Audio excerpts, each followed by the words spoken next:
La surchauffe du marché immobilier, c'est-tu de la responsabilité des courtiers? Je l'entends souvent parler, celle-là, là, à la passe. Là. Je vous donne mon opinion dans 2 petites minutes. Roch Saint-Jacques ici de Remax, équipe Roch Saint-Jacques. Toujours un privilège et un plaisir de partager mon opinion et de l'information sur l'immobilier de façon régulière. Je vous invite à vous abonner à la chaîne YouTube équipe Roch Saint-Jacques. Partagez la vidéo, aimez la vidéo, c'est un grand plaisir de vous avoir puis de vous donner mon opinion là-dessus. Alors, c'est pas compliqué. On va commencer par dire, ben voyons donc. Voir si c'est possible que les courtiers immobiliers soient responsables de la surchauffe du marché et de l'augmentation des prix. Je vais vous casser ça en petits morceaux, puis on va vous prendre ça en étapes, puis je vais vous donner mon opinion sur, évidemment, pourquoi que cette opinion-là ou ce message-là se véhicule en ce moment. Ça me fait toujours rire quand je vois des instances émettre des opinions comme ça, et puis qui ne viennent pas marcher dans nos souliers, qui ne viennent pas prendre le temps de s'asseoir dans notre voiture pendant un mois, puis regarder comment que ça se passe. Nous, là, on a un travail de conseil qui est hyper important, et puis que je pense qu'il n'y a pas grand courtier qui prend à la légère. Puis quand je donne de l'information comme ça, je me fie tout le temps sur une moyenne de courtiers, pas les extrémités. Alors, on les oublie, eux. Il y en a dans tous les domaines des extrémités. Moi, je vous parle de la moyenne, de l'ensemble des courtiers immobiliers qui prennent leur profession au sérieux puis qui font du excellent travail. Alors, je vais aller tout de suite par la surchauffe est causée par quoi? Là, on ne passera pas par 4 chemins. On le sait, on était là. Vous avez écouté mes podcasts, vous avez écouté mes chroniques au 104.7. Les opinions, on a partagé. Plusieurs autres courtiers partagent aussi des opinions. Il n'y a pas d'inventaire.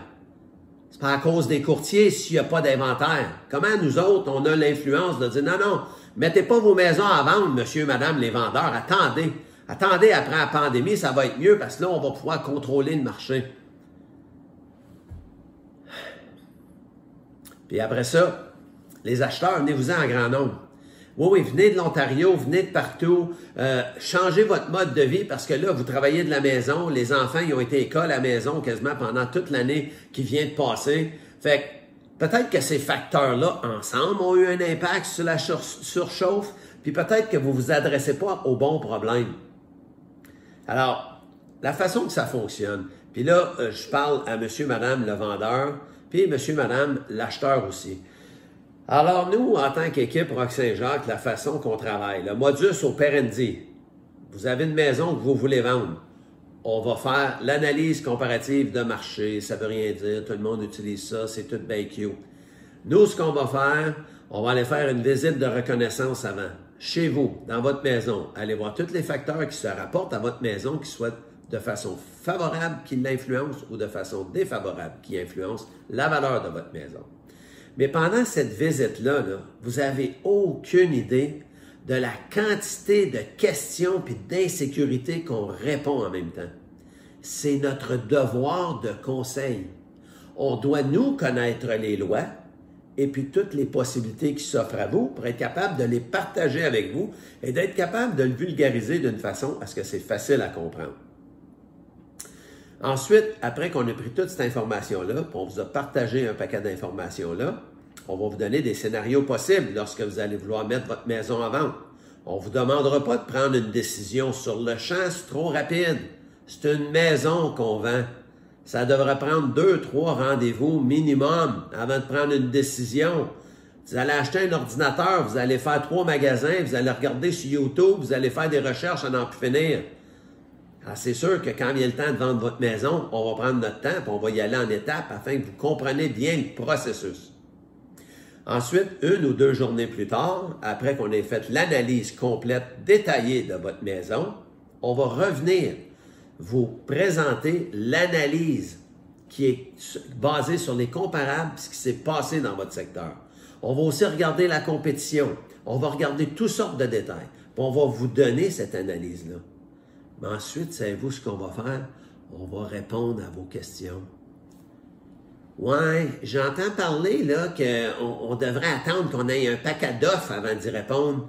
On devrait... qu'est-ce que tu en penses, toi, si on donne une semaine ou deux avant de répondre aux offres d'achat? Comment est-ce qu'on fait pour avoir un paquet d'offres d'achat? C'est les questions qui viennent dans l'esprit quand on rencontre les gens. Alors, on explique ce processus-là clairement. C'est important de le comprendre. Puis, c'est pas vrai que c'est bon dans tous les scénarios. C'est pas vrai que c'est la bonne stratégie à utiliser tout le temps. Puis, c'est ça que l'OACQ aime pas. Puis, c'est ça qui fait qu'on dirait que ça crée un arrangement avec le gars des vues. Alors, chaque scénario est spécifique à cette maison-là, à ces gens-là qui vendent, puis on va vous donner des conseils alentour de ça. Alors, on va commencer par dire, bon, ben regardez, monsieur, madame le vendeur, il y en a ce qu'ils font en ce moment, c'est qu'ils vont dire, en faisant l'hypothèse qu'on met votre maison sur le marché jeudi, les visites vont commencer vendredi. On aura des visites vendredi, samedi, dimanche. Puis lundi à 18h, on présente les promesses d'achat. Alors ça, c'est un scénario qu'on voit souvent. Alors, je vais vous expliquer ça. Là, vous allez dire, OK, mais ça fait bien du bon sens. Là, je vais vous dire, ben, OK, qu'est-ce qui arrive si on n'a pas d'offre d'achat? Si on n'a pas d'acheteurs qui se manifestent, on fait quoi? Ah, on fait juste enlever la mention, puis on continue. Mais s'il y a un acheteur qui l'a vu, puis lui, ça ne tente pas de jouer dans ce film-là parce qu'il a joué dans ces films-là avant, puis ça a été une déception pour lui. Fait que lui, il dit, garde, dès qu'ils mettent une date pour présenter les offres d'achat, moi, je ne joue plus dans ce film-là, je ne veux même pas aller la visiter, je ne suis pas intéressé, m'a passé au prochain. Alors, tu as des acheteurs qui ne sont pas venus, mais ils surveillent quand même la maison. Rendu à lundi, 6 heures, on n'a pas eu d'offre d'achat, on fait quoi?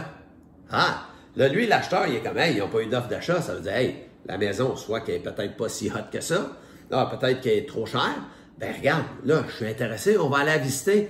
Mais là, savez-vous quoi? Je vais faire une offre plus basse parce qu'ils n'ont pas eu les offres d'achat. Alors, voyez-vous que c'est un terrain glissant? Il y a des acheteurs qui ne viennent pas visiter parce qu'ils ne veulent plus jouer dans ce jeu-là, ils ne veulent plus embarquer dans ce game-là.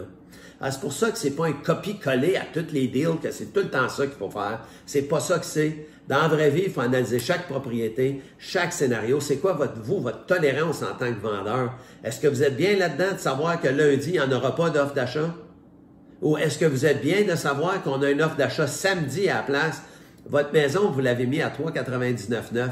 Samedi, on a une offre d'achat, 440 000, avec toutes les autres conditions qui fait votre affaire, mais il veut une réponse pour dimanche midi. Qu'est-ce que ça vous dit, ça?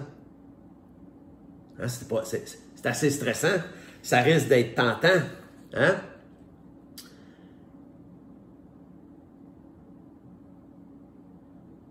Moi, vous le dire, moi, ce qu'il y en est. Ce qu'un courtier devrait vous dire. Le courtier devrait vous dire, Monsieur, Madame Tremblay, je comprends que vous êtes tenté de répondre à cette offre d'achat-là, mais avant d'y répondre, puisque vous m'avez fait mettre ça dans le contrat de courtage, on est contractuellement engagé que c'est lundi qu'on répond aux offres. Et puis que vous m'avez fait mettre ça dans la fiche descriptive, l'OACQ, ce qu'elle recommande, c'est que le courtier devrait aviser le vendeur de conseiller un juriste, ça veut dire un avocat, avant de décider de répondre à celle-là. Parce que des acheteurs pourraient se sentir lésés qu'il n'a pas pu aller visiter dimanche comme il voulait, puis lundi comme il voulait, puis de pouvoir présenter son offre d'achat lundi. Alors voyez-vous que c'est pas comme un jeu. C'est pas comme juste une game. C'est contractuel l'histoire. Donc, c'est important de bien comprendre en tant que vendeur. Puis c'est ça que votre courtier immobilier devrait être en train de vous expliquer. Il devrait être en train de vous donner tous ces conseils-là avec toutes ces probabilités-là. Alors, c'est pour ça que, oui, il y a des circonstances. Vous partez en fin de semaine, vous n'êtes pas là, vous êtes dans le bois, il n'y a pas de Wi-Fi, il n'y a rien. Bien, effectivement, on est mieux. Fait que c'est pas compliqué à ce moment-là. L'offre de 440, on n'a pas d'hésitation. On dit au courtier, faites la modification de délai pour lundi parce que mon vendeur, il n'est pas en ville, il n'est pas rejoignable, c'est point final, c'est ça que c'est. Et puis là, on sait que celle-là peut débarquer, puis c'est pas grave, on vit avec parce qu'on ne peut pas répondre à samedi. Sinon, pourquoi vous ne faites pas juste demander un délai raisonnable? Pourquoi vous ne faites pas juste dire 24-48 heures? C'est suffisant pour répondre à une promesse d'achat, là. Puis c'est pas intéressant, bon, on continue avec les visites. Puis c'est super intéressant, bien, les autres auront la chance de devancer le visite. Alors, c'est un peu ça, c'est important de comprendre toutes les étapes du processus. Puis c'est pour ça que je la comprends pas, l'idée de dire les courtiers immobiliers sont responsables de la surchauffe. Aucun rapport. Ça n'a aucun rapport. Nous, on a un travail à faire, un travail de conseil. On est imputable des conseils qu'on donne. Alors, c'est sûr et certain que quand on met une maison sur le marché, bien, le marché répond avec des surenchères, avec des offres multiples, avec des offres sans condition. C'est le marché, c'est les acheteurs qui embarquent dans cette situation-là. Et puis le vendeur, bien évidemment, va prendre la promesse d'achat qui est la plus intéressante. C'est juste du bon sens. Je veux dire, comment ça fonctionnerait si on faisait un encan ou un enchère ouvert? Fait que tu as 10 acheteurs potentiels. Le premier dit m'offrir 400, l'autre dit m'offrir 405, 408, 410. Ça va arrêter où? C'est qui dit OK, c'est le buzzer? Fait que sinon, ça fait comme un tirage au sort. Fait qu'on dit toi, t'es le numéro 1, numéro 2, numéro 3. Fait que fais ton offre, toi ton offre, toi ton offre. Voyons. Il n'y a aucune logique à ça. Alors, c'était mon opinion. Ça m'enflamme un peu quand je vois qu'il y a des instances qui s'ingèrent dans nos affaires, mais qui ne sont pas là sur le terrain, ils ne sont pas là en train de parler aux acheteurs, ils ne sont pas là en train de parler aux vendeurs. Ils sont juste en train de regarder en arrière-plan, mais ils ne savent pas exactement comment ça fonctionne. Alors, encore, je les invite à s'asseoir dans mon camion pour une semaine, un mois s'il faut, puis ils vont comprendre comment ça fonctionne. La profession de courtier immobilier. Alors, c'est tout ce que j'ai à vous dire aujourd'hui. Je vous remercie d'avoir pris le temps de regarder. Encore une autre fois, partagez la vidéo, aimez la vidéo, puis abonnez-vous à la chaîne YouTube Équipe Roc Saint-Jacques, puis assurez-vous de nous donner un coup de fil afin qu'on aille vous les donner les conseils chez vous. On va le prendre le temps avec vous. On va prendre le temps de répondre à vos questions. On va avoir les solutions. On va avoir des solutions pour vous, puis que vous soyez en train d'acheter ou de vendre. 819-213-4740. Ça va me faire un grand plaisir de vous servir. J'attends votre appel. Merci.